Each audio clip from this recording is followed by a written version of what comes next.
Hello friend, स्वागत है आपका एनके स्टडी यूट्यूब चैनल पर। सक्षमता परीक्षा के तीसरे चरण से संबंधित जीके जीएस के प्रैक्टिस सेट का यह अगला क्वेश्चन सेट है, जिसमें हम लोग महत्वपूर्ण प्रश्न जो इतिहास, भूगोल, विज्ञान से पिछले सक्षमताओं में पूछे गए हैं उससे रिलेटेड प्रश्नों को संकलित किए हैं। आइए एक एक प्रश्नों को देखते हैं।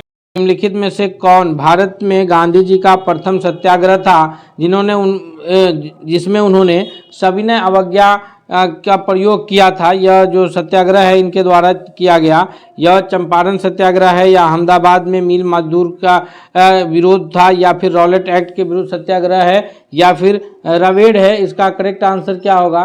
तो इस प्रश्न का जो सबसे सही उत्तर होगा दोस्तों, यह ऑप्शन नंबर ए के रूप में जाना जाएगा, यानी चंपारण सत्याग्रह जो है यह महात्मा गांधी जी के द्वारा प्रथम सत्याग्रह था जो 1917 में हुआ था नील की खेती के विद्रोह के विरुद्ध। अगले प्रश्न की ओर बढ़ते हैं। इससे पहले हम आपसे रिक्वेस्ट करेंगे कि अगर आप चैनल पर नए हैं दोस्तों तो प्लीज़ आप चैनल को जरूर सब्सक्राइब कर लीजिएगा।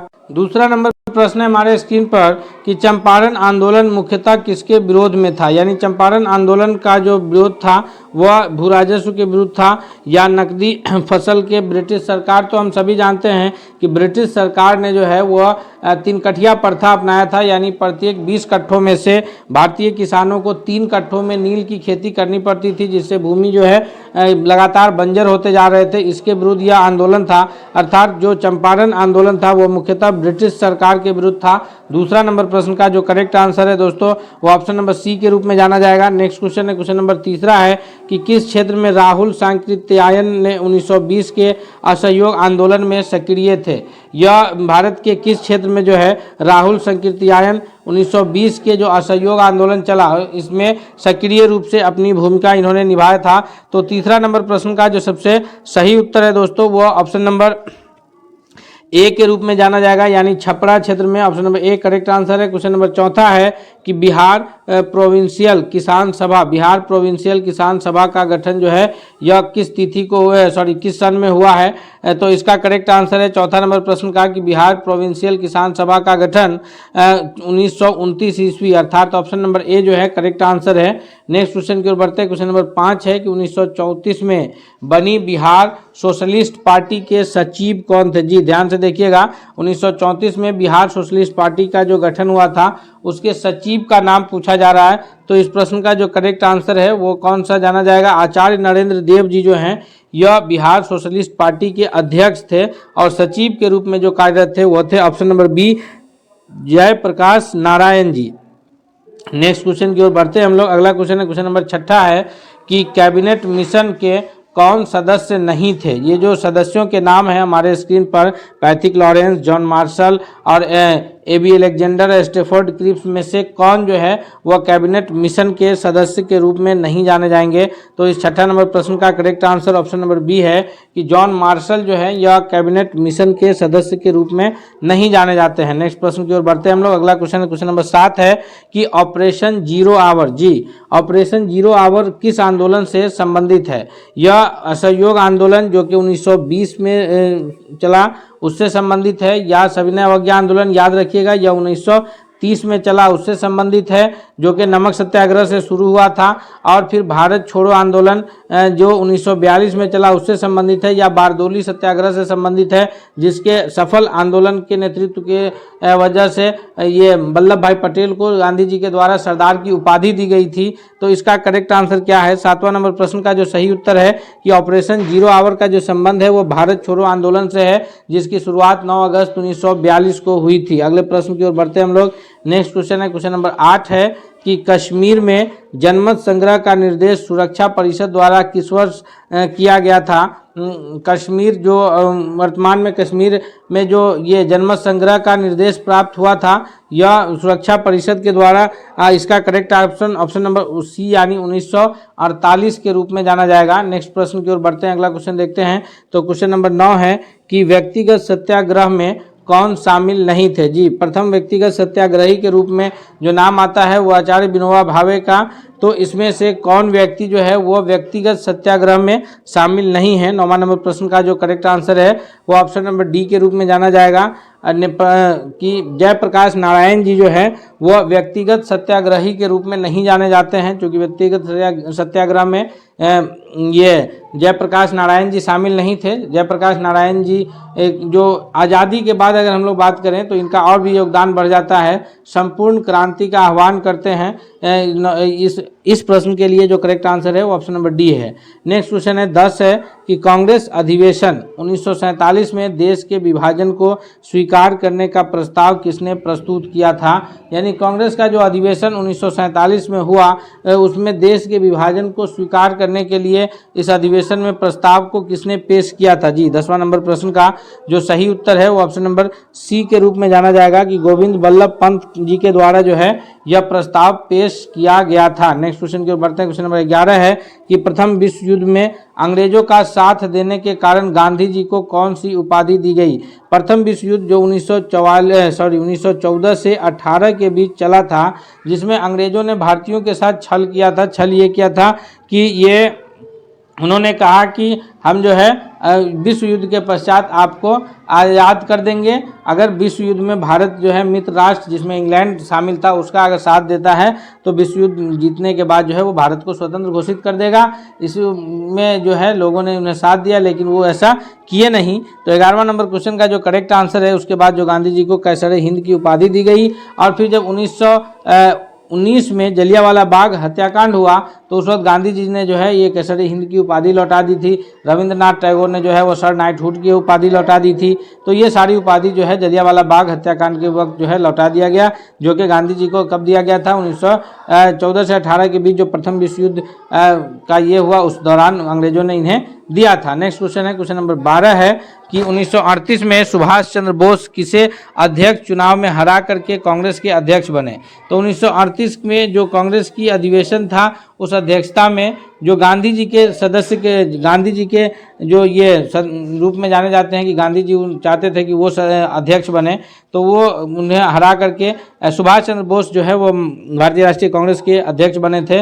वह थे पट्टाभी सीतारमैया। यानी 12 नंबर प्रश्न का correct option option number b के रूप में जाना जाएगा कि पट्टाभी सीतारमैया को जो है वो सुभाष चंद्र बोस ने हरा करके और कांग्रेस के अध्यक्ष बने थे। नेक्स्ट क्वेश्चन है क्वेश्चन नंबर 13 है कि भारतीय शिक्षा आयोग ये 1882 का अध्यक्ष कौन था। 1882 में जो भारतीय शिक्षा आयोग आया है ये उस वक्त जो यहाँ शासन चल रहा था 1880 से 84 के बीच जो है वायसराय लॉर्ड रिपन का शासनकाल था। उस दौरान जो 1882 ईस्वी में आया था वो थॉमस रेले हैं, W हंटर, लॉर्ड मैकाले या सैडलर है। तो इसका जो करेक्ट आंसर होगा 13वां नंबर प्रश्न का वो कौन सा आंसर होगा। तो 13वां नंबर क्वेश्चन के लिए ऑप्शन नंबर बी होगा कि हंटर कमीशन जो है वो 1882 में आया था।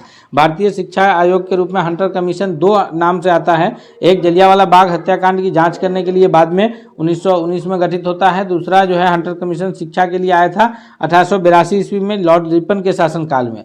थॉमस रेले में जो रेले कमीशन आया 1904 में, जिसको विश्वविद्यालय आयोग के नाम से भी जाना जाता है, लॉर्ड कर्जन का शासनकाल था। और सैडलर आयोग जो है ये 1854 में आया था, जिसको उड्स डिस्पैच या सैडलर आयोग के रूप में जाना जाता है। आधुनिक शिक्षा का ये भारतीय शिक्षा का अंग्रेजों ने मैग्ना कार्टा कहा था इसे। अगले सवाल की ओर बढ़ते हैं हम लोग। नेक्स्ट क्वेश्चन है क्वेश्चन नंबर 14 है कि गुलामगिरी जो पुस्तक है यह किनके द्वारा लिखा गया है, कब और किसने लिखा है। तो गुलामगिरी पुस्तक के जो लेखक हैं वो कौन है। 14वां नंबर प्रश्न का जो सबसे सही उत्तर है कि गुलामगिरी पुस्तक के जो लेखक हैं वो ज्योतिबा फूले जी हैं, जो कि 1872 ईस्वी में लिखा गया है। यानी ऑप्शन नंबर बी 14वां नंबर प्रश्न के लिए सबसे सही उत्तर के रूप में जाना जाएगा दोस्तों। नेक्स्ट क्वेश्चन है क्वेश्चन नंबर 15 है कि विवेकानंद ने न्यूयॉर्क में किस संस्थान की स्थापना की थे। तो विवेकानंद स्वामी विवेकानंद जी के द्वारा जो है न्यूयॉर्क में कौन सी संस्थान की स्थापना की गई है। इस 15वां नंबर प्रश्न का जो सही उत्तर है वो ऑप्शन नंबर डी है कि वेदांत सोसाइटी की स्थापना जो है ये विवेकानंद जी के द्वारा न्यूयॉर्क में किया गया है। दोस्तों हम लोग एक एक महत्वपूर्ण प्रश्न जो है ये एनसीईआरटी और सीईआरटी की किताबों से पढ़ करके आप लोगों के लिए तैयार किए हैं। इसलिए आपसे रिक्वेस्ट करते हैं कि अगर आपको ये वीडियो पसंद आ रहा है तो आप कमेंट करके जरूर बताइएगा। साथ ही साथ आपसे रिक्वेस्ट है कि अगर आप हमारे चैनल पर नए हैं तो प्लीज़ आप चैनल को जरूर सब्सक्राइब कर लीजिएगा, ताकि कोई भी अपडेट्स आए तो सबसे पहले आप तक पहुँचे। क्वेश्चन है 16 कि Tata iron and steel company की स्थापना सर्वप्रथम किस वर्ष की गई थी? ये Tata iron and steel company की जो स्थापना हुई है, एग्जैक्ट इसका जो तिथि है, ये वर्ष है, वह है ऑप्शन नंबर सी, यानी 1907 ईस्वी में जो है Tata iron and steel company की स्थापना की गई है। नंबर 17 है कि तंबाकू के सेवन से किस शासक ने प्रतिबंध लगाया था, यानी किस शासक ने तंबाकू का सेवन न करने हेतु जो है प्रतिबंधित कर दिया था तंबाकू के सेवन को? तो वह है जहांगीर, यानी ऑप्शन नंबर सी जो है वो करेक्ट आंसर है, जिन्होंने तंबाकू के सेवन पर पूरी तरह प्रतिबंधित किया था। नेक्स्ट क्वेश्चन की ओर बढ़ते हैं कि सरदार सरोवर परियोजना जो नर्मदा नदी पर ये कौन कौन से राज्य जो है सरदार सरोवर परियोजना से लाभान्वित हैं? 18वां नंबर प्रश्न का जो सही उत्तर है वो कौन सा है? तो सरदार सरोवर परियोजना से जो लाभान्वित राज्य हैं वह मध्य प्रदेश, राजस्थान, गुजरात एवं महाराष्ट्र, यानी ऑप्शन नंबर सी जो है वह करेक्ट आंसर होगा कि राजस्थान, मध्य प्रदेश, गुजरात और महाराष्ट्र राज्य जो है वह सरदार सरोवर परियोजनाओं से लाभान्वित राज्य हैं। याद रखिएगा, राजस्थान, मध्य प्रदेश, गुजरात और महाराष्ट्र। नेक्स्ट सवाल की ओर बढ़ते हैं। क्वेश्चन नंबर 19 है कि निम्नलिखित में से कौन एक सही सुमेलित नहीं है? जी, जो गलत सुमेलित है हमें उन्हें ढूंढना है। माही बजाज सागर परियोजना, या जो कि सही सुमेलित है चंबल परियोजना राजस्थान एवं मध्य प्रदेश में सही सुमेलित है। ब्यास परियोजना ये राजस्थान, पंजाब एवं हरियाणा में सही सुमेलित है। इंदिरा गांधी नगर परियोजना ये राजस्थान एवं पंजाब में ये गलत सुमेलित है, अर्थात 19वां नंबर प्रश्न का option number D correct answer होगा। क्वेश्चन नंबर 20 है कि जो पिंक रिवॉल्यूशन है, गुलाबी क्रांति, यह कौन से फसल के उत्पादन से संबंधित है?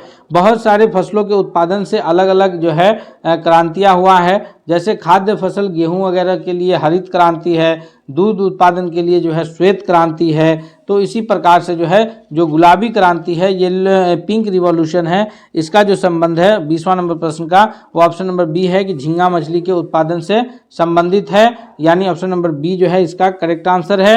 नेक्स्ट क्वेश्चन है, क्वेश्चन नंबर 21 है कि गोवा राज्य की राजधानी पणजी किस नदी के किनारे स्थित है? जी, इनमें से जो नदियां हमारे ऑप्शंस में मौजूद हैं, नर्मदा, मांडवी, ताप्ती और पेन्नार, इनमें से किस नदी के तट पर जो है ये गोवा की राजधानी पणजी शहर स्थित है? जिस प्रकार हमारे बिहार राज्य की राजधानी जो है पटना में स्थित है, बिहार राज्य की राजधानी पटना गंगा नदी के किनारे स्थित है, उसी प्रकार गोवा राज्य की राजधानी पणजी जो है यह मांडवी नदी के तट पर, यानी option number b correct answer होगा। नेक्स्ट सवाल की ओर बढ़ते हैं। क्वेश्चन नंबर 22 है कि निम्नलिखित में से कौन फसल शुष्क कृषि से संबंधित नहीं है? यानी सूखी कृषि से संबंधित फसल कौन सा इनमें से नहीं है? तो ये मूंगफली, गन्ना, ज्वार, रागी। इसका जो करेक्ट आंसर है दोस्तों 22वां नंबर क्वेश्चन का वो ऑप्शन नंबर बी है कि गन्ना की जो फसल है वह शुष्क कृषि से संबंधित नहीं है। नेक्स्ट क्वेश्चन की ओर बढ़ते हैं। अगला सवाल देखते हैं। क्वेश्चन नंबर 23 है कि इनमें से कौन सी खनिज चीनी मिट्टी के बर्तन पर रंग चढ़ाने में काम आता है? यानी वो चीनी मिट्टी के जो बर्तन होते हैं जिस पर रंग चढ़ाया जाता है उसमें मैंगनीज, अभ्रक, कोयला, लोहा, किसका रंग चढ़ाया जाता है? तो इसका correct answer option number A के रूप में जाना जाएगा कि मैंगनीज का जो है वो चीनी मिट्टी के बर्तन पर रंग चढ़ाने के कार्य में आता है। नेक्स्ट क्वेश्चन है 24 कि राइन जलमार्ग किन्हें जोड़ता है? जी, राइन जलमार्ग जो है यह इंग्लैंड को जर्मनी से जोड़ता है, या फिर जर्मनी को नीदरलैंड से, या बेल्जियम स्पेन, या इटली स्पेन। तो इस 24वां नंबर क्वेश्चन का जो करेक्ट आंसर है वो ऑप्शन नंबर बी है कि जर्मनी नीदरलैंड को जोड़ने का कार्य जो है वो राइन जलमार्ग के द्वारा किया जाता है। नेक्स्ट क्वेश्चन की ओर बढ़ते हैं हम लोग। क्वेश्चन नंबर 25 है कि किन दो देशों के बीच गैस पाइपलाइन बनाने पर विचार किया जा रहा है? जी, तो गैस पाइपलाइन बनाने पर जो विचार है प्रस्तावित है वह ईरान से भारत के बीच है, यानी ऑप्शन नंबर बी जो है इसका सबसे सही उत्तर है दोस्तों। 25वां नंबर प्रश्न के लिए सबसे सही उत्तर के रूप में ऑप्शन नंबर बी जाना जाएगा। नेक्स्ट क्वेश्चन है, क्वेश्चन नंबर 26 है कि 11वीं पंचवर्षीय योजना की अवधि क्या है? जी, 11वीं पंचवर्षीय योजना जो है इसकी अवधि कौन से वर्ष से किस वर्ष तक चली है?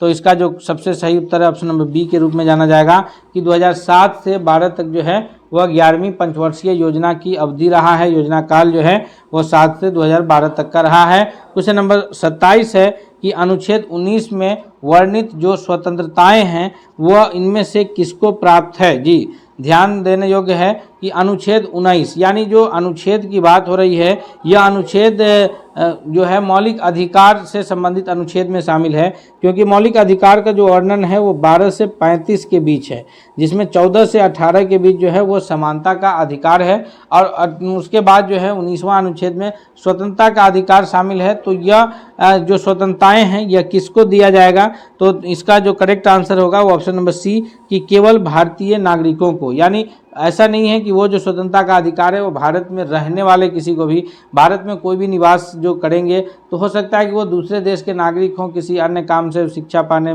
या फिर इलाज के लिए आए हों, तो उन्हें नहीं प्राप्त होगा। ये प्राप्त उन्हें होगा जो केवल भारत के नागरिक हो। ये भारत के नागरिक अगर किसी अन्य देश की नागरिकता प्राप्त कर लेते हैं तो फिर उन्हें भी वह स्वतंत्रताएं प्राप्त नहीं होगी, अर्थात ऑप्शन नंबर सी जो है वो करेक्ट आंसर होगा। क्वेश्चन नंबर 28 है कि निम्नलिखित में से किन्हें सर्वोच्च न्यायालय ने मौलिक अधिकार के रूप में मान्यता दी है। आवास का अधिकार, विदेश यात्रा का अधिकार, समान कार्य के लिए समान वेतन पाने का अधिकार। नीचे के कूट में जो है सही उत्तर कौन सा होगा, तो 28वां नंबर क्वेश्चन का जो करेक्ट आंसर है कि आवास का अधिकार, यानी हर व्यक्ति को जिंदा रहने के लिए रहने का जगह होने की आवश्यकता है, उसी प्रकार कोई भी व्यक्ति विदेश की यात्रा कर सकता है, यह अधिकार उसे प्राप्त है। ऐसा नहीं है कि कोई व्यक्ति जो है भारत का अगर नागरिक है तो उसे अगर किसी प्रकार का कोई उसके ऊपर ये नहीं है फिर भी वो विदेश का यात्रा नहीं कर सकता है। तो अगर उसे किसी प्रकार के कोई मामला जो है वो अगर अदालत में नहीं है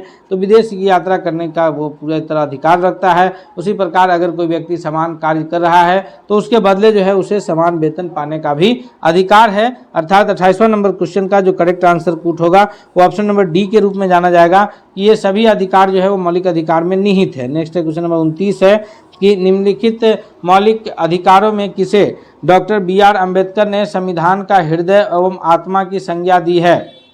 यानी जो मौलिक अधिकार हमें प्राप्त है उनमें से किस मौलिक अधिकार को बाबा साहब भीमराव अम्बेडकर के द्वारा जो है यह कहा गया कि यह संविधान के हृदय एवं आत्मा है। तो इस 29वां नंबर प्रश्न का जो सही उत्तर है वह कौन सा है, इसका correct answer option number b के रूप में जाना जाएगा कि संवैधानिक उपचारों का अधिकार, यानी बी जो है सबसे सही उत्तर है।